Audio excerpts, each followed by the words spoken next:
AP పోలీసుల గాలింపు చర్యలపై డైరెక్టర్ ఆర్జీవీ స్పందించారు. ఈ కేసులకు భయపడేది లేదంటూ వీడియో విడుదల చేశారు వర్మ. ఏడాది క్రితం ఏవో ట్వీట్స్ పోస్ట్ చేశానని తనపై అలిగేషన్స్ పెట్టారన్నారు. ట్వీట్ పెట్టిన వారికి కాకుండా వేరే వారి మనోభావాలు దెబ్బతింటే ఈ కేసులు సెక్షన్లు ఎలా వర్తిస్తాయన్నారు వర్మ. ప్రస్తుతం నేతలు పోలీసులను ఆయుధంగా చేసుకుని పాలన సాగిస్తున్నారని ఆరోపించారు డైరెక్టర్ ఆర్జీవీ.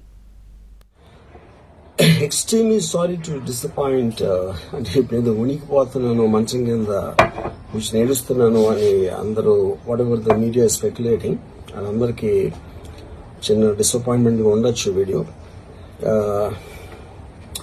ఇక్కడ పాయింట్ ఏంటంటే I just want explain the whole concept.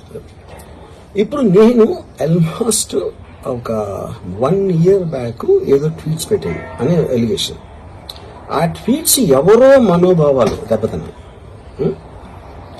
ఇక్కడ విచిత్రం ఏంటంటే 1 year బ్యాక్ పెట్టిన ట్వీట్స్ 4 డిఫరెంట్ ప్లేసెస్ లో 4 డిఫరెంట్ జ్యూరిస్డిక్షన్స్ లో 4 ఒకే 3-4 రోజుల వ్యవధిలో వాళ్ళ మనోభావాలు దెబ్బతిన్నాయి. వాళ్ళు ఆ పరంగా కంప్లైంట్ ఇవ్వడం, కేసులు పెట్టడం జరిగింది. ఇక్కడ పాయింట్ 1 ఎవరి మీద అయితే నేను పెట్టానని వాళ్ళు చెప్తున్నారో వాళ్ళకి లేదు, ఎవరో థర్డ్ పార్టీ అసలు సంబంధం లేనివాడు.